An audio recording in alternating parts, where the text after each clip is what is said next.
are mine now. You belong to me.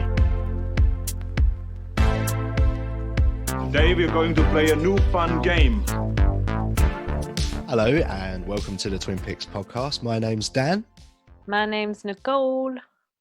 And it's your birthday episode. Yeah. Happy birthday. Oh, she's got birthday. a party pop-up. What's that thing called? A whistle buzz? Whistle thing. Tinsel whistle blowy thing. Kazoo? Is it called a kazoo? Kazoo. Yeah, It's let's called a go with kazoo, that. isn't it? Yeah. I just pulled that from the depths of my being. I don't know where that came from. Kazoo. You've got a birthday kazoo because it's your Kazoo. birthday. Yeah. Happy birthday. Thanks, dude. So we're having a party, aren't we? In my room and in your where are you, in your lounge room? I'm in my lounge. Yeah. In the lounge. In the lounge. I'm in the drawing room. Yeah. So happy birthday, mate. This is your birthday episode. And if you're listening to this on the Monday, then your birthday would have been yesterday. So head over to Nicole's Instagram and wish her a happy birthday. And also vote on the poll that Please we'll talk do about not. later. Go on. How many messages can we get you? If every single listener sent you a message, you'd have 3 messages. Yeah, so coming up in the show, it was your pick of topics. So you've gone for disability in film, and we're going to be talking about the Peanut Butter Falcon and Memento. After that, I'm going to be picking the topic, and we've got some picks and the theme ready to go. The final section is Stitch Up, and you had to watch Drainiac because you're a Drainiac. I watched half an hour of Drainiac. So Why did you do I have a few questions. Nothing major, but a few things like, what happened here? And what was this about? What was that about? Are you just making sure that I watch the film? Is that what you're doing? Oh, you busted me. Yep. I'm stitching myself up as well by watching these films. Yeah. No, truth is that it sounded like it was a terrible film, but maybe it was quite fun. So I thought I'd give it a go. But we'll get to that. We'll get to that later. Later. The final part of Stitch Up is where we have to reveal the poll results from last week. And I can't remember what the films were because my memory is terrible, but we'll get to that. They're both terrible films. Oh, I remember now. It's just popped in my head as I was waffling on. It's for you, I picked Mega Piranha, and for me, you picked an Easter Bunny puppy. So let's just go straight into what we've been watching, I reckon. Let's go straight into recently watched. Cha. We still need to get some sound effects, don't we? Yes. Still need to get some jingles. Yeah. I'm just going to sample that, and I'm just going to use that. Do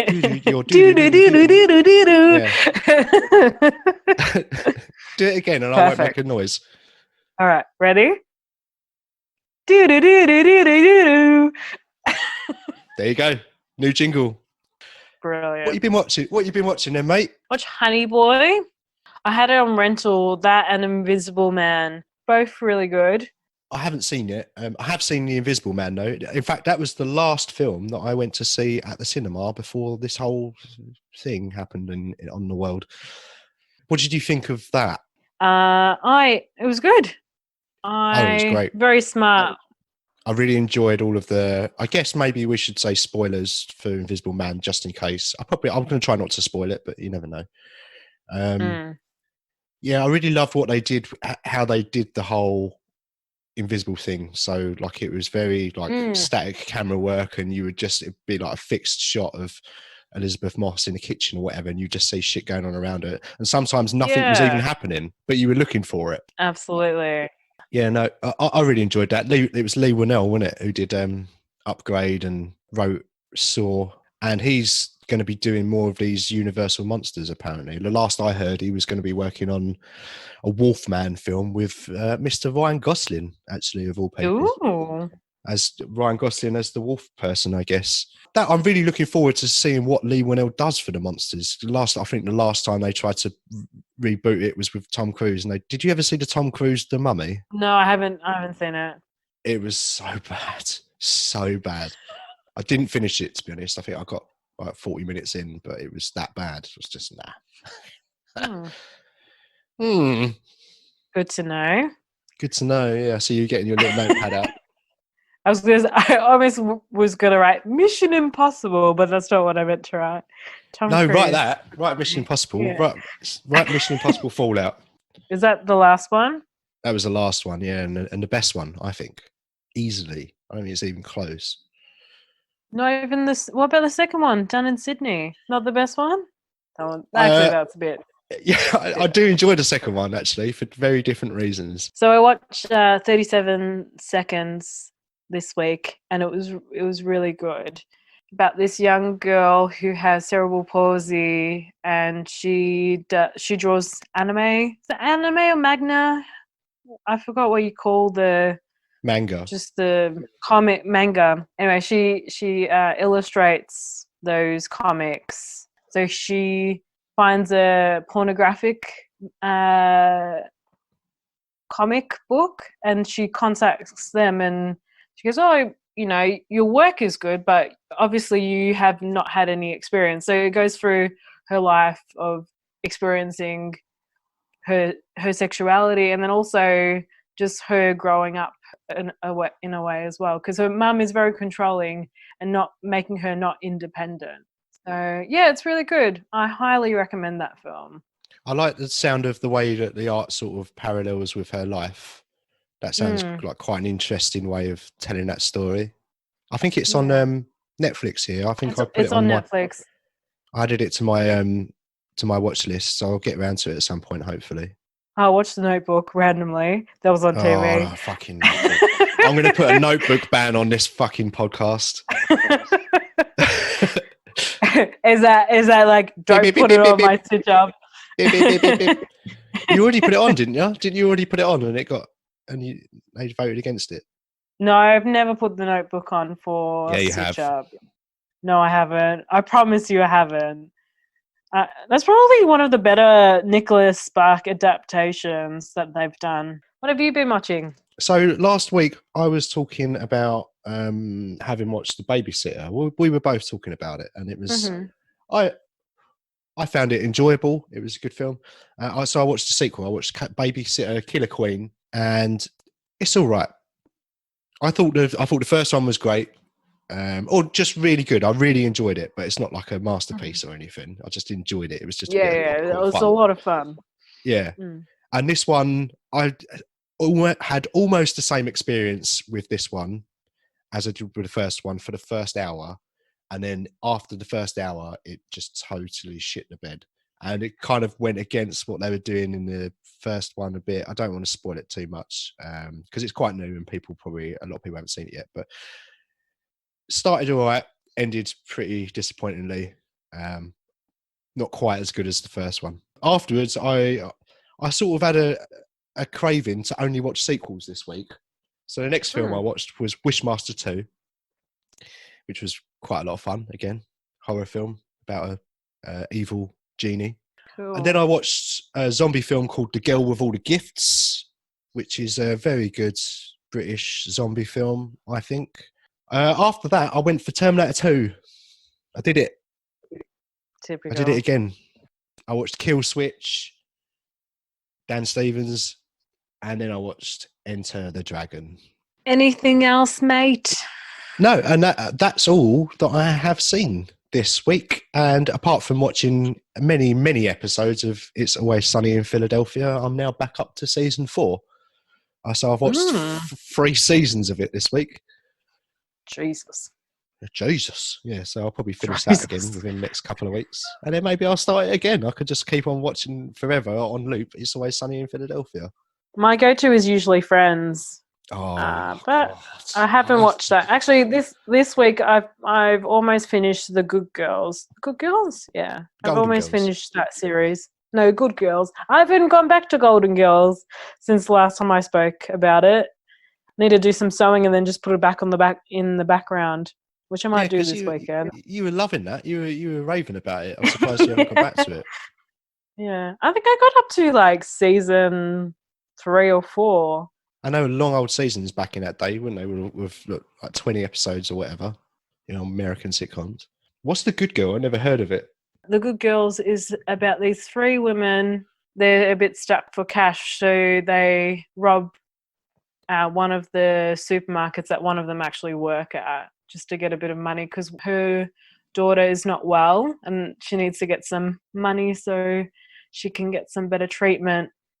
And then they start making dollars, fake money. So I've been in the third season just came out maybe a couple of weeks ago, so that's why I've been watching that. I think I'm going to watch Dark. I'm going to start season 1 of Dark and try and watch it all after this. Have you seen that series on Netflix? No, I've been meaning to watch it, but I tried to put it on about a month ago. Actually, I put it on late one night, but it looked just like it was a bit too heavy for that frame of mind that I was in at that particular time. So I was like, no, I'll say awesome. Because I think you've got to concentrate quite hard on it, and I've heard it's very good though. It's very good. You think Stranger Things is good? It shits on Stranger Things. Yeah, it's excellent.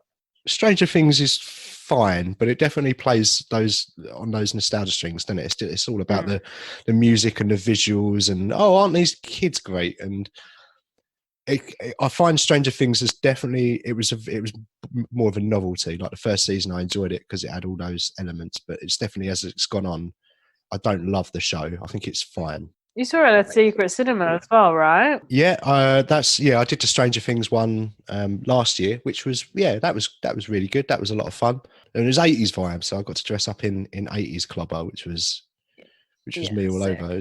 I was like a pig in shit, mate. It was great. Was just dancing pig in shit. I love it. Yeah. Have you not heard that expression before? No, but I'm definitely using that more often. It's very crass, isn't it? But I like it. It gets it paints the picture perfectly for me. Oh, we're done, aren't we? Have we got anything else to talk about with section 1, the first bit? No. Alrighty then, let's move on to section 2, and this is the bit where we talk about the films that we chose last week. Double homework, 2 weeks in a row. How dare you? I'll talk a little bit, and then I'm going to do a bit of sensory on this part of the segment. So, disability in film, I guess it's been improving representation on screen, as well as starting to give more opportunity for people who have a disability, whether it's in front of camera or behind camera. In Australia, Bus Stop Films, they're a pioneering non-for-profit organisation, and they use filmmaking and the film industry to give people opportunity in front of the camera and behind the camera, which is great. But I thought I'd do something a little bit different with the topic this week and do some sensory stuff. So I've got a couple of questions for you. So someone who has a hearing impairment, how do you think they watch a film? They use their eyeballs. Subtitles. Yeah, that's right. Yeah, okay. Yeah. Of course. Also, people with a hearing impairment, maybe they're I forgot the term. It's like a hearing aid, but it's a bit more technical. Sometimes they can hear the film through that, as well as vibration through speakers. Well, there was a DJ in. Oh God, I've forgotten his name. I want to say Frankie Knuckles, but that might be completely wrong. But there was a film about him, and there was a DJ, and he went deaf. But what he'd done is he'd figured out a way to feel the vibrations of the tracks. I think in the film, what they did is he was stood on the speakers, so he could feel the vibrations in his feet, and he learned to mix through vibrations. Awesome. Okay, so then how do you think someone who has a vision impairment may watch a film? Audio description, right? You went forward to it. Yes. So I was gonna play a clip from Don't Worry, he won't get too far on foot. So I'll play this clip, and I want you to describe what is happening in the scene. Ready?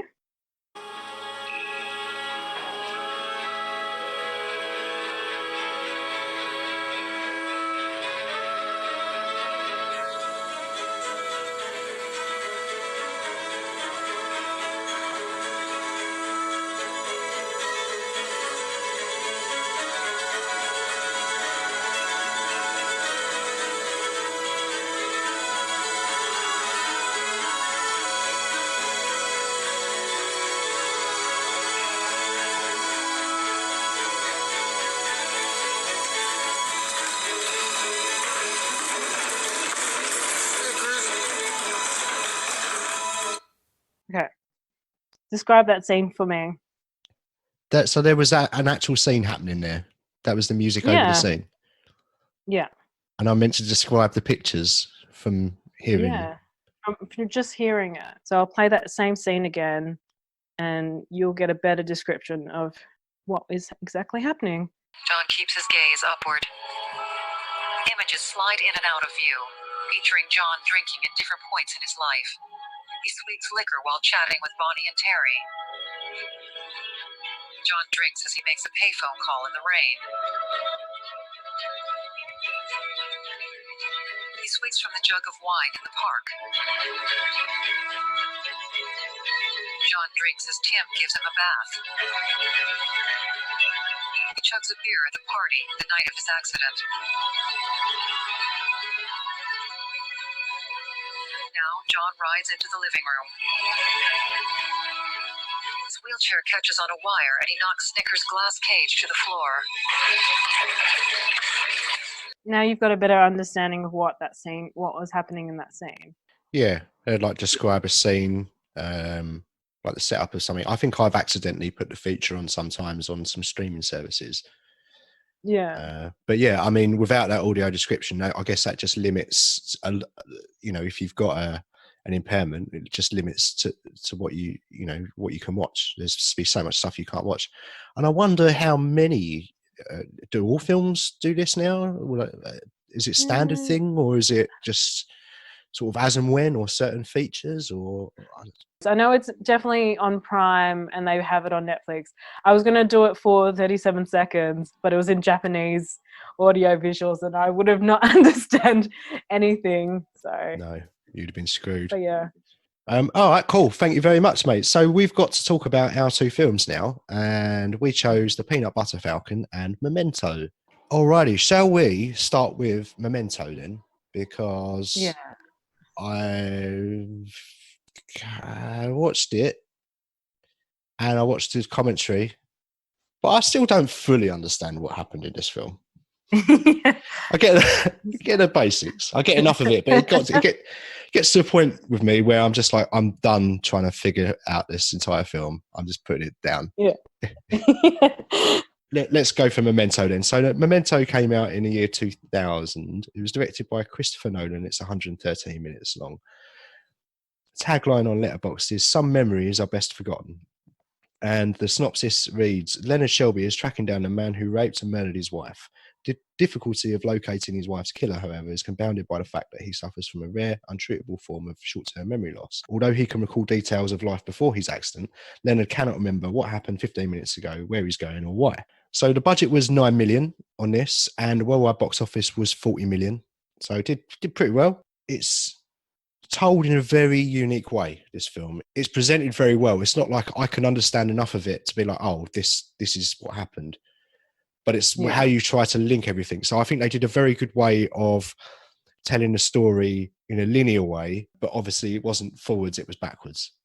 I can't even explain it. I've got confused myself trying to even explain this film. I understand what you're talking about, though. Yeah. So all of the colour stuff was backwards, being told backwards. And I really liked the way that it used certain objects as anchors. Like he had the gun, he had the Bible, he had a bottle. Like he would put the bottle on the side of the toilet, and then later on he would use it as a weapon. And it just like those visual cues let me know where the film was. It essentially was just being told backwards. So it starts off with the killing of Joey Pants. We didn't do the cast, did we? But it was basically Guy Pearce as Leonard, Joe Pantoliano as Teddy, and Carrie Ann Moss as Natalie. Natalie, that's right. So he is basically, it starts off with him killing Teddy, and then the story goes backwards, and you kind of find out just how he's been progressing through his case. He obviously tattoos messages to himself, like the tattoos he'll leave himself tend to be the facts and things that kind of set in stone, and then he has photographs and he has a whole like map of events and things he's trying to figure out. And the film's about memory and how unreliable our memories are and how fragile they are. Like, and we take it totally for granted. But if your memory is not working properly, that's who you are. That's how we come to identify ourselves with. And if you lose that, you lose part of who you are. So I think the film did a very good job at showing that. Yeah. Well, it's kind of like a murder mystery sort of noir throwback film, but told in a very unique way. And the whole way through, Guy Pearce is doing a voiceover, and he's explaining about this case that he had investigated when he was an insurance claims analyzer, I guess you would call him, or arsehole, as others might say. Yeah. He was investigating this claim where Sammy, this guy, had the short-term memory loss. And it was, side note, Sammy's wife is played by Christopher Nolan's wife. Oh, there you go. Yeah. But it turns out that this Sammy person didn't exist, right? So if we are to take everything literally, that's the problem I had with this film. It's like I didn't know, when it got to the end, which was the start, I couldn't tell if that was true, if you know what I mean, because you never quite know. And I guess that's maybe the point, you know? You don't really know if what Teddy was saying was true at the end. You don't really know if there was no Sammy or if there was a Sammy. Or if he was just playing with his mind because Teddy actually did it and that's why he killed him in the end. You just don't know. No. If that... And that's where I kind of give up with it and be like, look, it's a film that happened, and actually, because to me, I don't quite know. I can't be certain of if what I saw was true or meant to be true, and that's probably the point. I would say I might be completely wrong, but I would say that maybe there was some intention with that for it to be ambiguous, because our memories are pretty bad. They're not great, especially mine. Yes, it's horrible. I can't remember what I had for breakfast. Smoothie. Yeah, you're right. It was a smoothie. Yeah. That dialogue in the black and white scenes, apparently Sammy's character, that was all improvisation, according to IMDb. Also, you know, at the end, it's like, as you said, the end, but it's at the start. The line that Teddy says, "You don't have a clue, you freak." Apparently, Christopher Nolan wasn't happy the way he said it. So in the editing part, it's actually Nolan saying that line, and he put it in the movie, and not even Teddy's character didn't even know until he had an interview with someone, and the interviewer mentioned it to him. Yeah, the voiceover stuff. I saw this on there's quite a few extras on the Blu-ray, and I saw this. This was on a little documentary called Anatomy of a Scene, I think it was. Joey Pants was there with his flat cat hat and flat cat hat. Flat cat. You know what I'm trying to say? Yeah. Flat cap. I'll just say flat cap. Just flat cap. Yeah, he was wearing a black cat on his head. I really enjoyed some of the humour in this. The bit that made me laugh the most, I think, because Guy Ritchie. God, I'm really screwing up today. Guy Pearce, because of Leonard, because of Guy. And he did it again. Guy Pearce's very deadpan delivery. I found some of the jokes in it to be quite well placed, and that I needed a laugh at that point. There was one part in particular where he has I call it waking up, like, because he just gets to a point, doesn't he? He just forgets, and then he just wakes up. He's like, right, okay, where am I now? And there's a part where he sort of wakes up and he's running. He's like, well, right, what's going on here? And he sees a guy and he goes, oh, I'm chasing this man. And he starts chasing the man. And then the man stops and points a gun at Leonard and he goes, oh, nope, he's chasing me. And he turns around and he runs off. I love that part. And there was some really good humour. Joe Pantoliano was really well cast, I thought, in that role. What are you rating this film? I'm going to give it a 7 because it's just, I mean, it's incredibly well made. It's incredibly unique. Yeah. Kind of put Nolan on the map.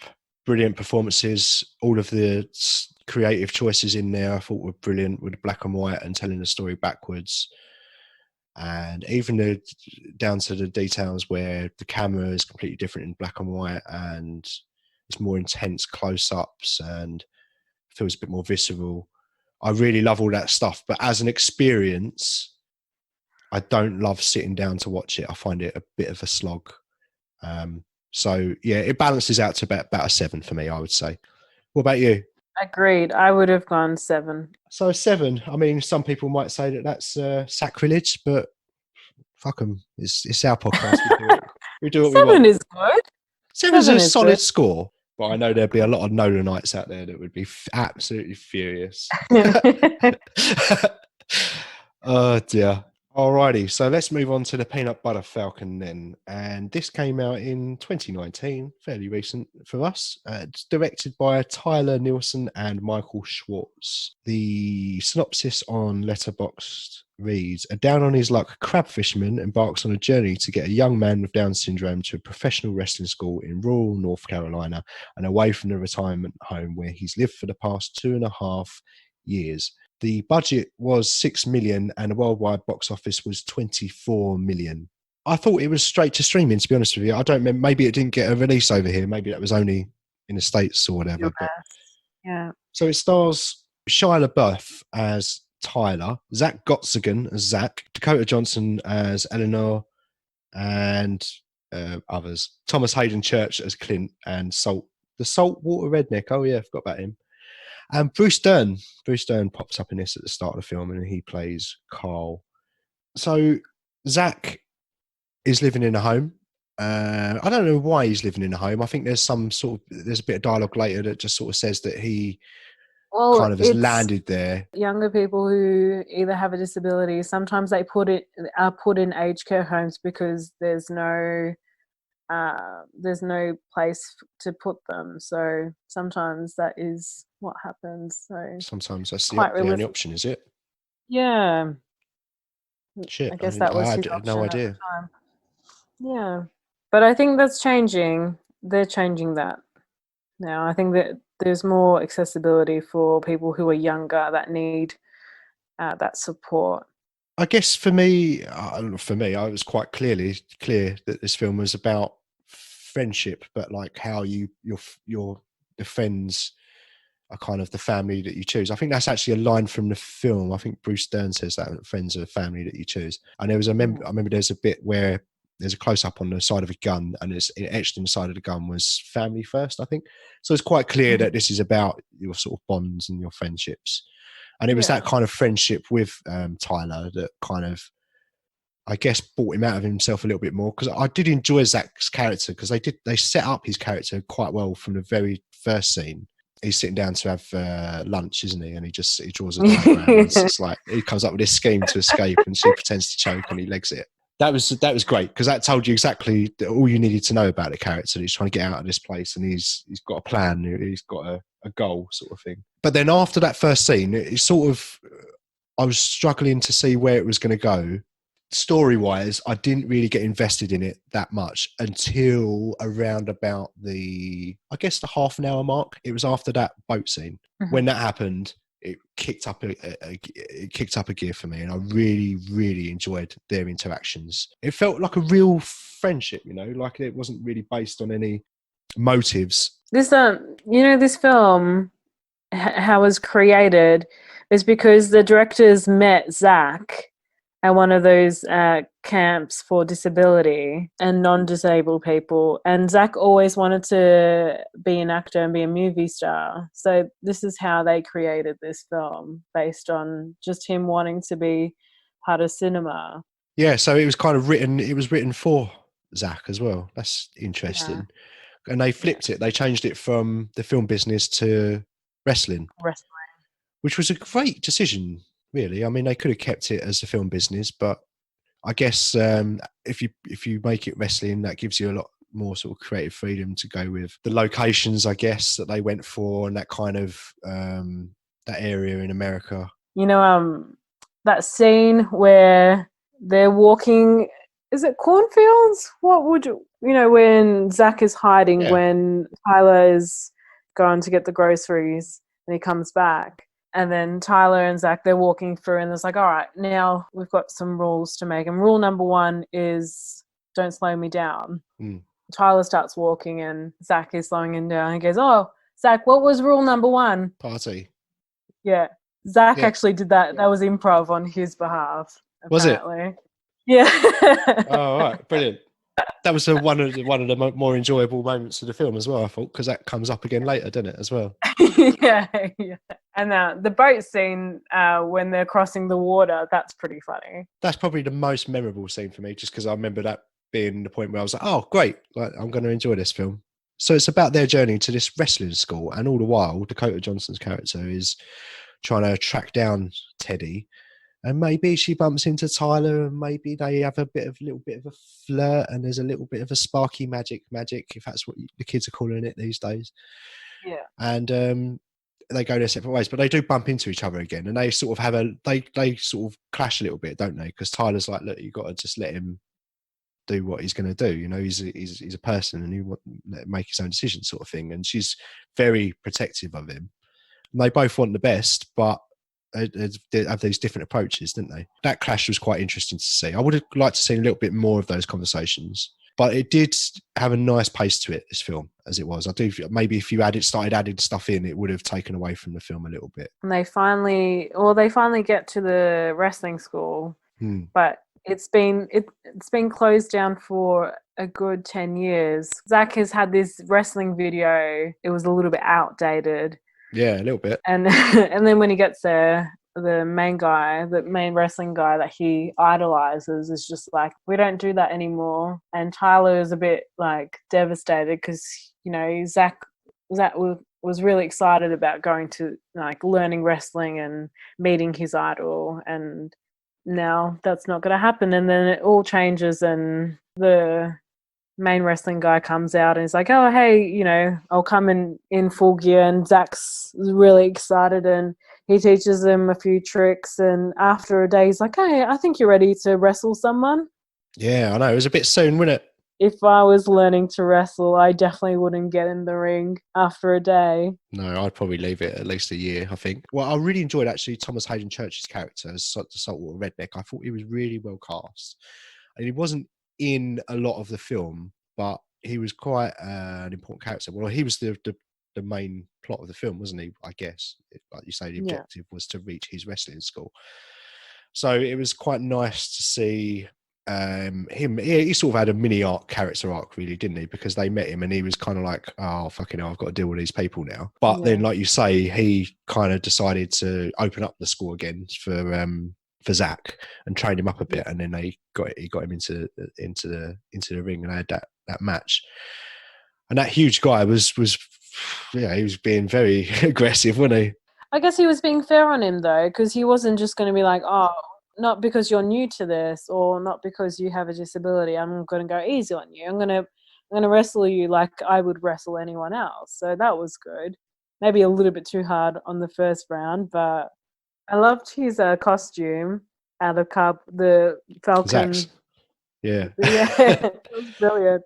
Yeah, the cardboard boxes and stuff. It was a very sweet film. I did enjoy how Shia LaBeouf's character, when they were at the wrestling match, he sort of said, no one's going to die today, to someone. And I thought, oh, someone's going to die today. Then are they? Clearly. So I thought from that point, I was like, oh, clearly Shia LaBeouf's going to die. So when he got metal tool to the head, wherever that was, crowbar. When he got a crowbar to the head, I thought, he's obviously dead. And you were meant to think that. Certain shots were set up, so you were meant to think he was dead. And then the big reveal at the end is he's not dead. He's still alive. Yeah. I don't know. I didn't love that ending. I didn't love that it was a nice, sweet, happy ending. Maybe I'm just a very fucking cynical man, but I don't know. Originally, because I don't know if it was in the first script, but they were going to have it as Eleanor and Zach just driving off, and Charlotte Beef wasn't going to be in the back of the car. But then the directors read that and they're like, no, we're going to change that. So it was a conscious decision to change it from a tragic ending to a happy ending. Yeah. I don't know. It might have stuck the landing a little bit more for me if they'd stuck with a tragic ending. But, and I think the main reason for that is because they signposted it a lot. They said, oh, someone's going to die today. And then they clearly had intended for us to think that. I felt a little bit tricked by it, I guess. When he was alive at the end, I was like, oh, all right. So some certain shots didn't make sense, really. You know, I enjoyed the rest of it quite a lot. So that's only a minor thing. I would probably give this an 8 out of 10. I'll give this an 8 out of 10 as well. Maybe an 8.5. I'm going to watch it again tonight, so I'll see how I feel. All right, so yeah, let's move on to the next section then, and we've got to choose the films and a theme for next week. I've chosen a theme, so I'm going to pick 3, and you're going to pick 3, and we're going to knock 2 out of each other's list to get down to a final 2. The topic that I have chosen to go with this week is martial arts, because we haven't done it before, and it's been something that's sort of bubbling away under the surface, and I have some other personal reasons for choosing that as well. So let's go with martial arts. There are a few to choose from on streaming services. I've recently acquired a few more martial arts DVDs and whatnot, and I've got my 3 picks ready to go. Have you got your 3 ready to go? I do. Some pen and paper so I can write yours down. Yeah, this is the part where we need pen and paper, and I have to edit out all the paper ruffling sounds. or mic stand squeaking. Listen to this. Get some WD-40, mate. Get some Chuck Norris on it. Get some... Oh, hello. Hello. All right. There you go. Did it again. Right. The chooser of the topic shall go first, and so it is written, and so it is scripture. So my picks are The Raid. Next one I haven't seen, but it's called Triple Threat. And the next one also I haven't seen, and it's called Martial Arts of Shaolin. And that's me. I've got a couple of honourable mentions, but we'll talk about them afterwards. What do you have? My first one is The Drunken Master. Second pick is Fist of Fury.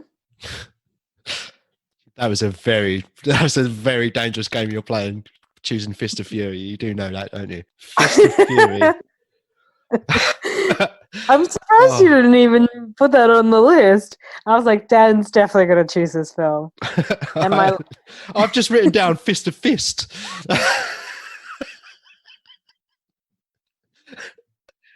I missed the Fury. The Fury part is irrelevant. Let's just concentrate on the fist. And my last pick is Shadow. Shadow. Okay, so to recap then, I have chosen The Raid, Triple Threat, Martial Arts of Shaolin, and you have chosen The Drunken Master, Fist of Fury, and Shadow. One of those, or a couple of those, are definitely Jackie Chan, aren't they? Is Drunken Master Jackie Chan? Yeah. And Fist of Fury, who's in that? Bruce Lee. Okay. Don't ask me who's in Shadow. I think that's relatively new, 2018. What about yours? Who's in any main martial arts people? In The Raid, it's Iko Uwe. I'm sure it's one of those names that I've never said out loud to a person, and I've only ever read it, so I might be screwing that up. Yeah, cool. Please correct me, somebody, if you're listening. So The Raid, Triple Threat, and Martial Arts of Shaolin. So Martial Arts of Shaolin is Jet Li. It's an early Jet Li film, 1986. So really early. So almost or over a decade before I became aware of him after having seen Lethal Weapon #4. Right, well, I need to knock one of yours out. I need to make a decision, don't I? I am going to get rid of, on the basis that I don't know as much about it, Shadow. Okay. I think I'm going to get rid of Triple Threat. We're now left with The Raid and the Martial Arts of Shaolin in my list, and The Drunken Master and Fist in the Fury in your list. So The Raid, here we go. So I got this on Blu-ray. God, I looked at this synopsis last night, and have you seen The Raid? No, I don't think so. I was looking at this last night, and The Raid is an incredibly simple film. And that's one of the reasons why it works so well. But the synopsis is one of the longest synopsises that I've ever seen, and it really doesn't need to be that long. So I'm not going to read the synopsis because there's going to be a lot of unnecessary information in there. Basically, Iko Uwe is an undercover. Well, no, he's not undercover yet. Actually, that would be spoilers. So he's a copper. And they're trying to get into this building who's run by a load of gangsters and drug lords. And it's about him fighting his way to the last criminal. And it's just all about the action. And it's fantastic action. It's my favourite foreign film, hands down. And it's brutal. So The Martial Arts of Shaolin was my next pick. And that came out in 1986. And I'd never heard of this before. But I was sort of scrolling through Netflix and I stumbled upon it because I was trying to mix it up a little bit. I wanted to get I didn't want to, because at first I had 3 Ico films on there, and I'll talk about them later, but I wanted to get someone else in there. So this is a Jet Li film, and it's 90 minutes long, and the synopsis on Letterboxd reads, in ancient China, Zi Ming trains at the legendary Northern Shaolin Temple to avenge the death of his father at the hands of a nefarious magistrate. So fighting, revenge, martial arts. Jet Li, it's got some good reviews, and it looks like an interesting film to watch. Well, okay, my pick. So I'll start off with The Drunken Master. It was filmed in 1978. Tagline is the original kung fu comedy, and synopsis is a mischievous young man is sent to hone his martial arts skills with an older alcoholic kung fu master. My other pick is Fist of Fury. Synopsis is Shen Xian returns to the international compound of China only to learn of his beloved teacher's death.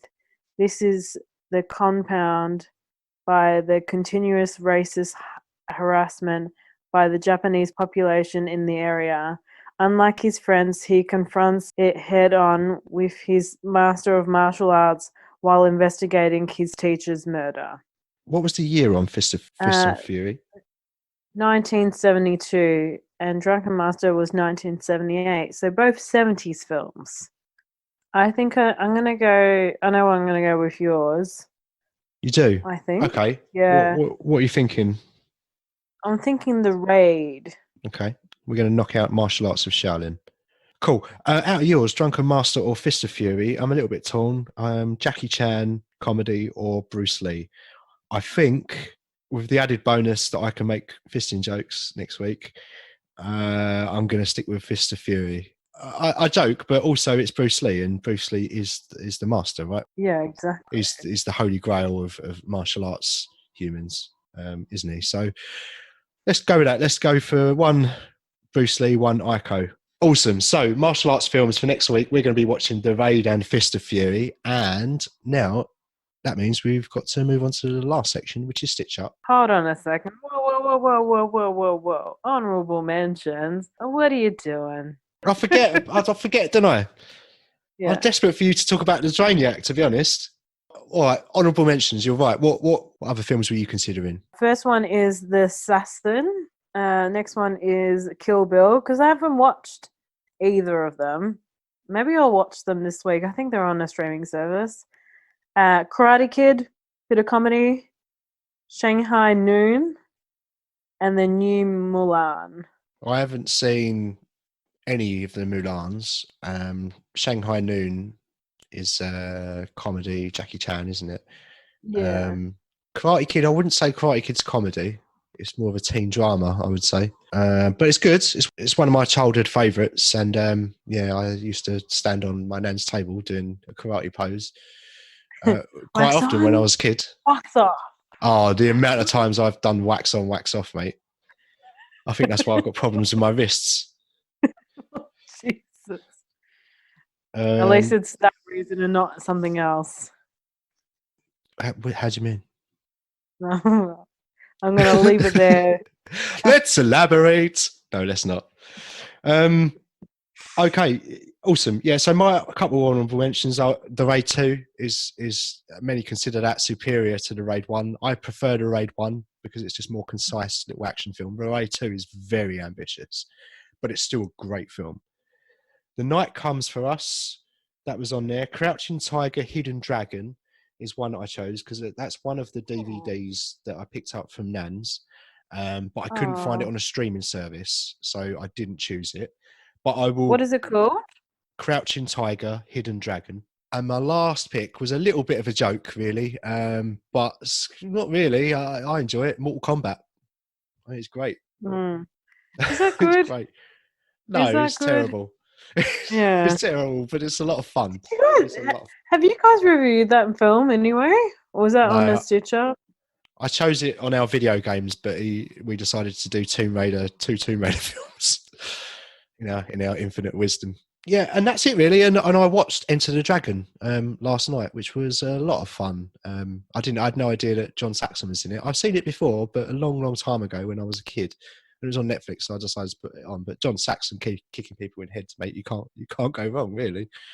And there's some great fighting in there. And it's a lot of fun. It's proper 70s. There's a lot of flares and a lot of afros going on and a lot of bum chicka wow wow sort of funky 70s funk. It's great. It's great. It's a lot of fun. I need to have a few beers and watch that. Let's get Drainiac out of the way, shall we? Directed by Brett Piper.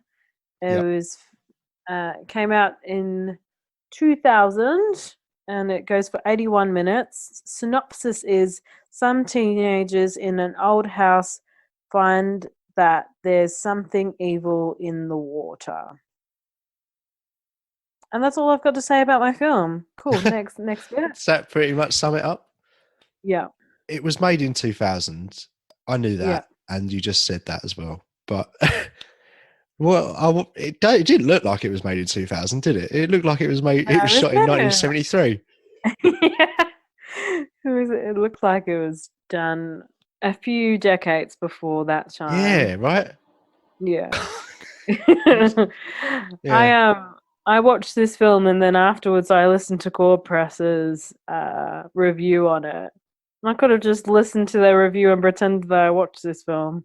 You could have probably gotten away with that. Yeah. So this film, what is it about? Julie and her dad, her dad buys this rundown house that he's going to supposedly renovate. And this house has ghostling thing in the drains and weird things happen in the house. My first question to you was going to be ghost slime question. Yeah. That was really funny at the start when the two homeless people, they're like, oh, this house is open. And they walk in, it's like, oh, it's snot coming out of the pipe. And then all of a sudden he's like, ah, and he burns and he's dead. And the other homeless man's like, fuck this shit, and runs away. He pushes him to his death, then he exits. Yeah. And then it cuts to present day when Julie gets home and her dad's not very impressed that she got home late, it was only 10 o'clock apparently. It was still early. I think it still looked like daylight outside. There's a lot of terrible acting and shit that happens in this film, I'll have to admit. I think that's the main thing the main reason I checked out of it, because I've watched it and thought maybe I could watch this with other people and it would be quite a lot of fun to have a few drinks and, like you were saying, with cats. Yeah. But on your own, I didn't find it. I was like, well, God, these people, what are these people talking about? And just the dialogue and the way it was delivered for me, I was just like, no, I can't dialogue, do this anymore. The acting, the dubbing. It's like watching The Room. Oh, it's a lot worse than The Room, I'll admit. Do you reckon? Yeah. How many times have you seen The Room? That one time that we watched it, Prince Charles. Yeah. See, I've seen it a couple of times now, and it's definitely more fun to watch it at Prince Charles. I watched it on my own once. I was just like, yeah, this is not this is not doing it for me. Yeah, you look pretty silly throwing spoons at your screen on your own, I guess. On your own, yeah. I've only got metal spoons as well, so it'd break my telly. I guess if I was watching Drainiac, that might be a desired outcome. I don't know. What would you throw at the screen on Drainiac? A sink. throw the screen out the window. That's a bit too rock and roll for me, mate. So, Slimy Ghosty Slime was, what was it? Did it come to a conclusion? Did it come to a head at what that was? I don't know. Just some evil ghost that for some reason is in the pipes or in the ground. It sounds like I should probably finish off this film, to be honest with you. Go on. I don't want to do it on my own. I'm not going to watch this with you, mate. Watch it with Albert. Oh, should I tell Albert to watch it? Should I say, just watch this film, it's brilliant? Really? Yeah, I'm going to do that. Because I've recommended a few to him lately and he's loving them. He's like, oh, these films are great that you're recommending to me. Yeah. Oh my God. That would be brilliant. Please do it. I shall let you know how I get on with that next week. Was it scary? Did it make you jump? Nah, not at all. What? It's meant to be a horror, right? Yeah. What did you get up to on this film? 27 minutes. Which, like, what was that scene? Were they just getting to the house? Was she getting into a bathtub? What was happening? I think the last thing I remember was the rat. Oh, yeah. I think they just got into the house and there was a rat, and maybe the rat got eaten by the sink. Yes.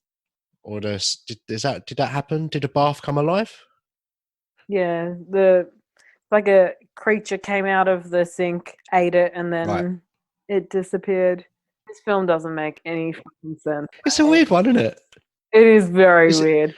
I find it strange that this film was made, and then they made DVDs of it and sold it in shops. Yeah. I find that. Don't you find that odd? Like shooting a film is the most. I've never done it, but it seems like the most difficult thing to do. There's so many moving parts. So anyone that makes anything, I've got a certain amount of respect for, just because they've done it. But you do get the feeling that, like, maybe a crew of chimps could have done a better version of this film. I don't know.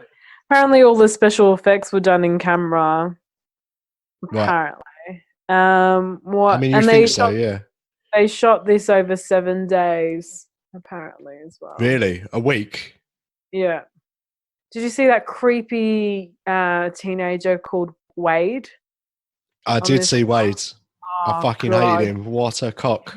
What an absolute fucking creep. The last scene that I saw of him, he was just banging on the bonnet of a car and sticking his middle finger up to the car, and I was just like, who's this clown? But he was a bit of a creep, wasn't he? Yeah, because he somehow gets to the house.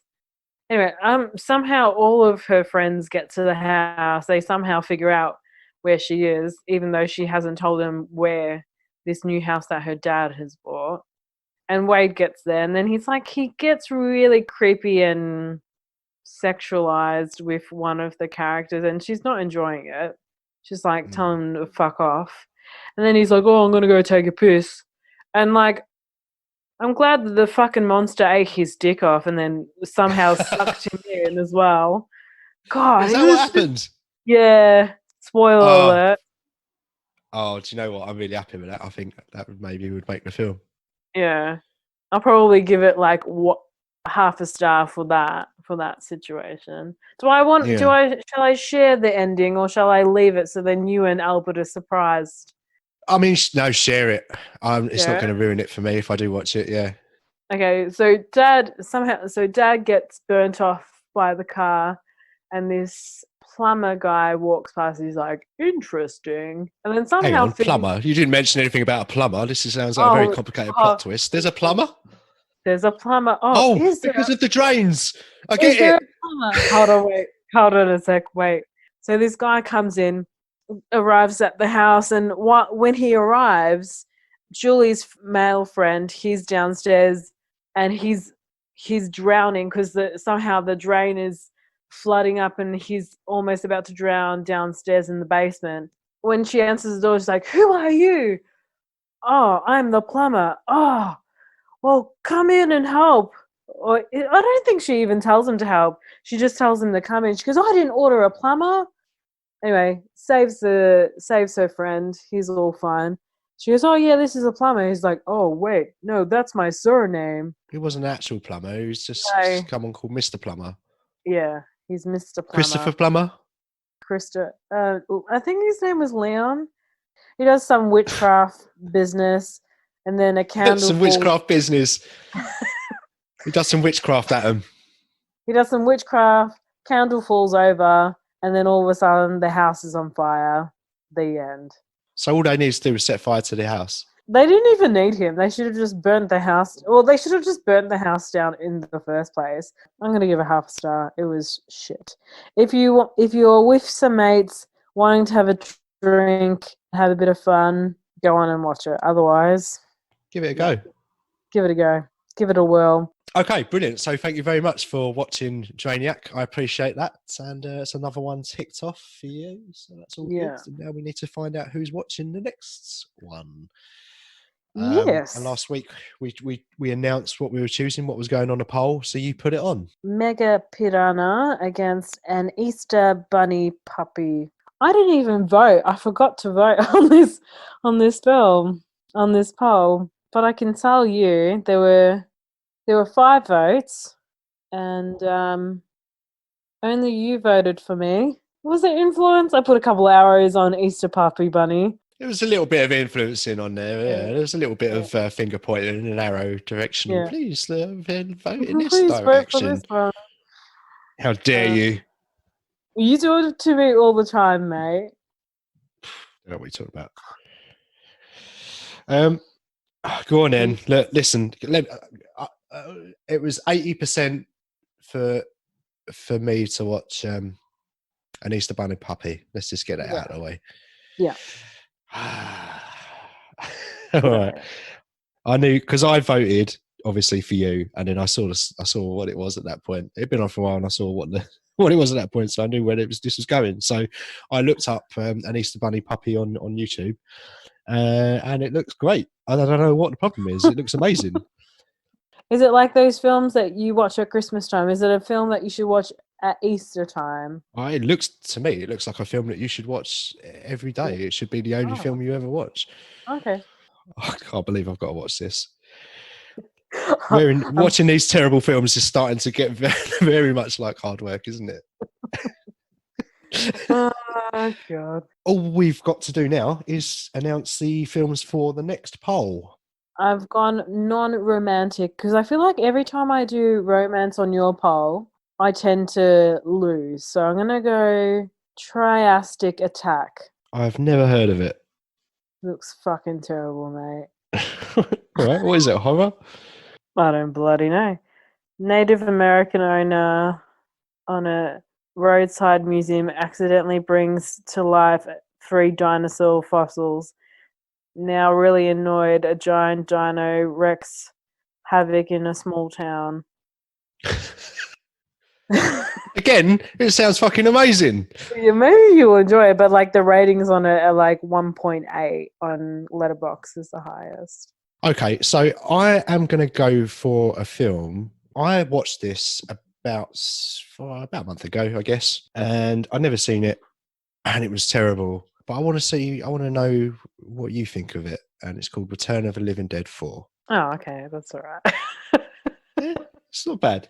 It's not bad. But then I'll have to watch 1, 2, and 3 in that week if I do lose. I really want to see them. I might just rent them. Yeah, watch 1, 2, and 3. They're not bad, but like 4, I haven't seen 5. I don't think I've seen 2 actually, but 1 and 3 I remember being quite good, and 4 was pretty bad, but again in quite a comical way. So yeah, so that's it. We made it through another one, and this was your birthday episode, even though it's not quite your birthday yet. And we're recording. Maybe next time it'll be more of a birthday theme. Oh, you've got to update us about what happens with your DNA. Yeah, it hasn't arrived yet. I haven't received an email about it, so I think it's gonna take a few weeks, maybe a couple of months until that happens. But next week is our 50th episode as well. I'd completely forgotten about that. You know, you're so right. It's our 50th episode, and I'm really happy with that. You know, it's a milestone. I mean, I haven't been doing it for 50 episodes. I've been listening since day one. Yes. Yeah, you've always been there, haven't you, in the backgrounds and listening, and then you got on. But you've done coming up, what, 18 or 20 now or something? When did you start? 32 or something? Yeah, so I think I've done almost 20 episodes. Not bad. Yeah, I think we're doing well to get to 50 episodes, mate. That's over 50 hours of just total film nonsense that some people have listened to on the universe. Keep listening. Thanks for listening. Yes, please share. Yeah, please share it. Yeah, just come and interact with us on Instagram. Incidentally, where can we find you on Instagram, mate?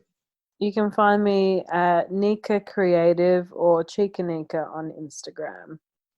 Let's wrap it up. So, yeah, thanks for listening, and we'll catch up with you next time for our martial arts episode. Hiya! Yes, we'll do martial arts noises. Yeah.